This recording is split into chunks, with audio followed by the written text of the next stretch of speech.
I never planned to post here, but the past few weeks have turned my life into a slow, shaking panic attack. Every night I hear her voice whisper behind me, even when I'm completely alone. I did something awful, something I can't take back. And before I lose whatever is left of my mind, I need to confess to someone, even if it's a bunch of strangers on Reddit. It all started with a stupid habit, falling asleep to DarkRedditSecrets and scary confessions videos. The darker the story, the faster I knocked out. Then one night, a new account popped up. They posted disturbingly detailed, true, scary confessions. One story was about a girl named Alyssa, who went missing in 2021. The details were too specific, too real. It felt less like a story and more like surveillance. At first I thought it was just some creep writing fanfiction about real crimes. Internet is full of psychos. But then the posts started mentioning locations near my city, street names, a bus stop I use every morning. The comments joked about it, but I felt my stomach drop every time. Then wait, they posted a story. Used my name, my actual name, spelled correctly. I called the police. They checked around the building but found nothing. No footprints, no signs anyone had climbed up. They shrugged it off and told me to get some sleep. Sure, sleep, right. The following morning, I woke up to a new Reddit notification. Another story. This one had a photo attached. It was a picture of me, taken while I was sleeping. The caption said, "Alyssa forgives you." My hands are shaking as I write this. The latest post dropped 10 minutes ago. It shows my apartment door from the hallway. The caption reads, "Last confession before we talk face to face. I can hear footsteps outside. Slow, careful. They stopped right in front of my door. I don't know who Alyssa really is. I don't know what I did. I only know one thing. Someone out there thinks I deserve what's coming." Too specific. The way the writer described her last moments felt like someone who had actually been there. I should have closed the app, but instead I followed the account. That was my first mistake.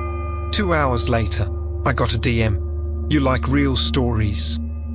Want one that's about you?" I laughed at first, thinking it was some troll, but then they sent a photo of my apartment building, taken from outside. Night. I froze. I hadn't told anyone where I lived since moving states. No friends, no family nearby. I typed back, "Who are you?" The reply came instantly. "Just someone who knows your secrets." My stomach dropped. Then another message came, this time with my full name, spelled correctly. I felt a cold sweat run down my neck. I deleted the chat, blocked the account, and tried to convince myself it was some creepy coincidence. For a week, nothing happened. I started to think it really was just a messed up prank. But then, one night, as I was getting ready for bed, I heard a single notification ping. A new Reddit message from a completely different user. The message said, "Running won't help." Attached was an audio file. Against every instinct, I played it. It was breathing, slow, shaky breathing. And underneath it, a woman whispering, "You shouldn't have watched her story. Too specific to be fiction." I remember reading it and feeling this cold pressure in my chest. The author described the exact forest trail near my town, the one I used to take shortcuts through after work. He wrote about a girl crying for help somewhere between the old water tower and the abandoned cabins. I knew that place. I knew it too well. And that's when the memories I'd buried started pushing back. 2 years ago, I heard someone screaming on that same trail. I told myself it was just teenagers messing around.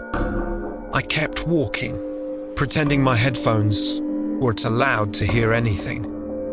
But the scream changed. It wasn't playful. It wasn't distant. It was desperate, and I did nothing. I walked faster, heart pounding, until I reached the road and convinced myself it was none of my business. When I read the Reddit confession, something inside me snapped. The user mentioned seeing a man with a blue jacket and a torn backpack walking away from the trail that night. My blood froze because I never touched anyone, never harmed her, but I also didn't help. And now someone online knew I was there. Someone who described me like they were standing right behind me. I tried checking the user's profile, but every time I clicked it, Reddit threw an error. Then last week I woke up at 3:11 a.m. to a notification on my phone. You could have saved her. No username, no app. Just a message that disappeared as soon as I blinked. Since then, I keep hearing soft footsteps behind me whenever I walk near that trail, even though no one is there. And last night, I heard the scream again. Not from the forest, from inside my apartment. A single, sharp cry that came from the hallway outside my bedroom. I grabbed my phone, but the flashlight flickered like it didn't want to work. When I stepped into the hall, the air felt wrong, heavy, like someone was standing inches from my face. Then I heard a whisper. "Why didn't you help me?" When I opened the folder, every image made my stomach twist. Photos of my street, my apartment door, my living room window, all taken from outside. The newest photo was from last night. Me, sitting on the couch, watching YouTube on my TV. The angle was impossible, unless someone had been inside the room. I finally understood.